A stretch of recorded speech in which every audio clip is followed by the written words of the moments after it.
Hello, എല്ലാവർക്കും സുഖം തന്നെയല്ലേ? എൻ്റെ സൗണ്ടെല്ലാം പോയി കിടക്കുവാണ്.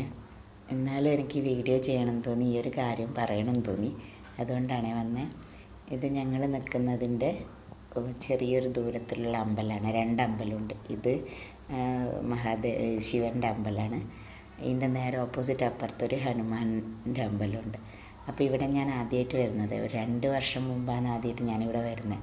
ഇതെന്ന് വെച്ചാൽ ആ ഒരു സമയം എന്ന് വെച്ച് കഴിഞ്ഞാൽ നമുക്കെല്ലാം മനുഷ്യന്മാർക്ക് എല്ലാവർക്കും ഒരു വിഷമ ഘട്ടമുണ്ടാവും, ഒരു കഷ്ടകാലം എന്ന് പറയുന്നത്. ആ ഒരു സമയത്തായിരുന്നു ഞങ്ങളെ മുന്നിലുള്ള വഴി മുട്ടിപ്പോയി എന്നുള്ള ഒരവസ്ഥയായിരുന്നു. ഞങ്ങൾ ആശ്രയിച്ച് നിൽക്കുന്നവരും കഷ്ടപ്പാടിലേക്കാണല്ലോ പോകുന്നതെന്ന് ആലോചിച്ചിട്ടുള്ള ഒരു വേദനിക്കുന്ന ഒരു സമയമായിരുന്നു. അപ്പോൾ അങ്ങനെ ഇരിക്കുമ്പോൾ ഞാൻ വെറുതെ ടെൻഷൻ അടിക്കുന്ന ആളാണ്. അപ്പോൾ ഇതും കൂടി ആയപ്പോൾ എനിക്ക് സഹിക്കാൻ പറ്റുന്നില്ലായിരുന്നു. അപ്പോൾ ഞാൻ ഹസ്ബൻഡിനോട് നമുക്ക് വെറുതെ ഒന്ന് പുറത്ത് പോകാം, എവിടെയെങ്കിലും പോകാമെന്ന് പറഞ്ഞു. അപ്പോൾ ഹസ്ബൻഡിനോട് പോകാമെന്ന് പറഞ്ഞു. അങ്ങനെ അവർ കൂട്ടി വന്നൊരു സ്ഥലമാണ് ഇത്. അല്ലെങ്കിൽ ഹസ്ബൻഡ് അവർക്ക് അമ്പലത്തിലധികം പോകുന്നതൊന്നും വലിയ ഇഷ്ടമല്ല. പക്ഷേ അറിയാം, എനിക്ക് ഭയങ്കര ഇഷ്ടം അമ്പലത്തിൽ പോകുന്നതാണെന്നറിയാം. ഞാൻ ടെൻഷൻ അടിക്കുകയും ചെയ്യുന്നത് കണ്ടപ്പോൾ എന്തായാലും ഇവളെ കൂട്ടിയിട്ട് ഏറ്റവും നല്ലത് ഇവിടെയാണ് വരണ്ടേന്ന് തോന്നിയതുകൊണ്ട് വന്നതാന്ന് തോന്നുന്നു. അങ്ങനെ വന്നതാണ് ഇവിടെ. അപ്പോൾ ഇവിടെ എത്തി ഞാൻ അമ്പലത്തിൽ വന്നു കഴിഞ്ഞാൽ പ്രാർത്ഥിക്കാനേ പാടുള്ളൂ നമുക്കെല്ലാം പറഞ്ഞു തരുമല്ലോ. അപ്പോൾ ഞങ്ങളെ മൂത്തവരെല്ലാം, ഞാനും അങ്ങനെ തന്നെയായിരുന്നു. പക്ഷേ ഈ ഒരു പ്രാവശ്യം വന്നപ്പോൾ ഞാൻ ശരിക്കും പറഞ്ഞു കഴിഞ്ഞാൽ പ്രാർത്ഥിച്ചിട്ടേ ഇല്ല. ഞാൻ ഈ ഹനുമാൻ്റെ കാലിൽ തൊട്ടിട്ട് ഞാൻ എൻ്റെ സങ്കടം പറയുക ചെയ്തത്. ആദ്യം തന്നെ ഇങ്ങനെ അവസ്ഥ, എന്താ ചെയ്യേണ്ടേ തിരിയുന്നില്ല, മുന്നിലൊരു വഴി തെളിയുന്നില്ല, എന്നെ ഒന്ന് ഹെൽപ്പ് ചെയ്യണം, എന്താ ചെയ്യേണ്ട ഒരു വഴി പറഞ്ഞു തരണം എന്നെല്ലാം പറഞ്ഞു. അപ്പോൾ അതെല്ലാം പറഞ്ഞു.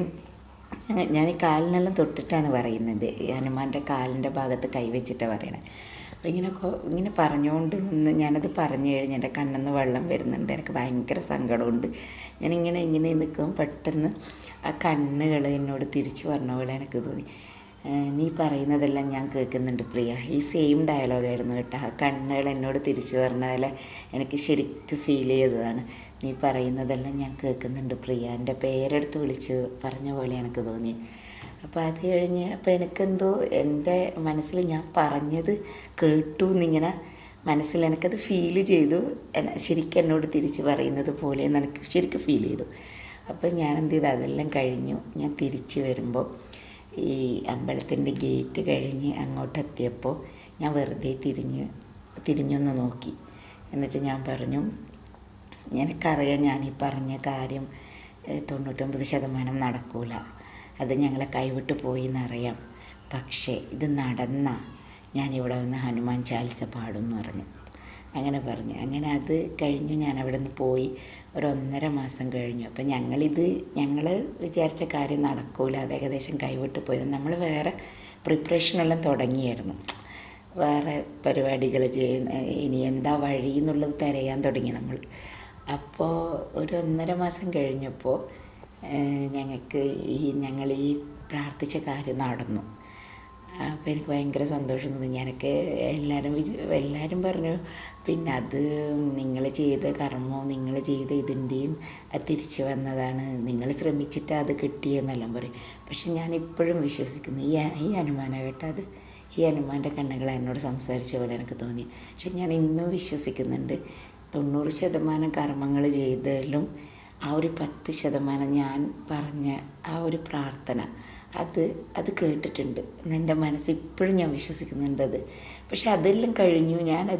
ഞാൻ വന്ന ഹനുമാൻ ചാലിസ പാടി. അപ്പോൾ ഹനുമാൻ ചാലിസ പാടിക്കൊണ്ടിരിക്കുമ്പോൾ എനിക്ക് മനസ്സിലായത് ഇത് ചില്ലറക്കാരിയല്ല. ഹനുമാൻ ചാലിസ വലിയൊരു ഇതാണ്.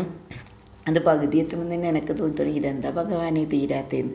അങ്ങനെയായിരുന്നു എനിക്ക്. ഇതെന്താ ഞാനിപ്പോൾ പറയാൻ കാണുന്നത്. അതെല്ലാം കഴിഞ്ഞു. ഞാൻ ഇപ്പം അടുത്ത് കഴിഞ്ഞ ശിവരാത്രിക്ക് ഞാൻ ഈ അമ്പലത്തിലെല്ലാം പോയിട്ടുണ്ടായിരുന്നു. നാഗേശ്വറിലും പോയിട്ടുണ്ടായിരുന്നു, ഇവിടെയും പോയിട്ടുണ്ട്. അപ്പോൾ അവിടെ പോയപ്പോൾ അവിടെ അടുക്കാൻ പറ്റുന്നില്ല, ഭയങ്കര ആൾക്കാർ ശിവന് പൂജ ചെയ്യുക.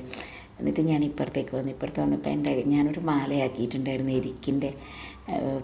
എരിക്കിൻ്റെ പൂവും ഇലയും കൊണ്ട് ഞാനൊരു മാലയാക്കിയിട്ടുണ്ടായിരുന്നു. അപ്പോൾ ആ മാല ഞാൻ അന്നേരം ഈ മുന്നേ ഈ ഹനുമാൻ തൊടുമ്പോൾ എനിക്കറിയില്ലായിരുന്നു മഹാരാഷ്ട്രയിൽ ഹനുമാനെ തൊടാൻ പാടില്ല, സ്ത്രീകൾ തൊടാൻ പാടില്ല എന്ന് എനിക്കറിയില്ലായിരുന്നു. പിന്നെ ആണുങ്ങളെ പൂജിക്കാൻ പാടുള്ളൂ, നിങ്ങൾക്ക് വിളക്കെല്ലാം കത്തിച്ച് വെക്കാം. കാക്കവിളക്ക് കത്തിച്ച് വെക്കാം. പക്ഷേ മാലയിട്ട് കൊടുക്കുന്നത് തൊടുന്നത് എല്ലാം ആണുങ്ങൾ മാത്രമേ ചെയ്യാൻ പാടുള്ളൂ. എനിക്കത് അറിയില്ലായിരുന്നു. അത് ഞാൻ അറിയാത്ത സമയത്തായി തൊട്ടതും പറഞ്ഞതുമല്ല.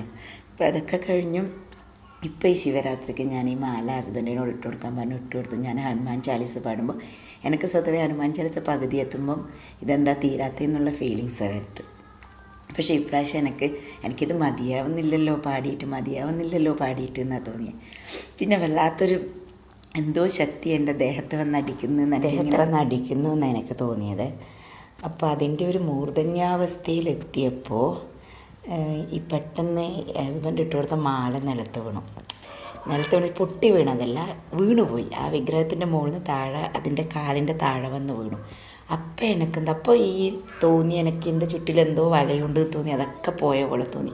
അപ്പോൾ എനിക്കെന്തോ തോന്നി, എനിക്ക് വെറുതെ തോന്നുന്നതല്ല, ഇതിനെന്തോ ഒരു പ്രത്യേകതയുണ്ട്, എന്തോ ഈ വിഗ്രഹത്തിന് പ്രത്യേകതയുണ്ടെന്ന് തോന്നി. അതെനിക്ക് പറയണം തോന്നി, ഒരു വീഡിയോ ചെയ്യണം തോന്നി. അങ്ങനെയാണ് കേട്ടോ ഞാനിത് വന്നത്. അപ്പോൾ എനിക്കെല്ലാം ഇങ്ങനത്തെ അനുഭവങ്ങളുണ്ടോ എന്നറിയില്ല, എനിക്കിങ്ങനത്തെ ഒരു അനുഭവം ഉണ്ടായിട്ടുണ്ട്. Okay, by.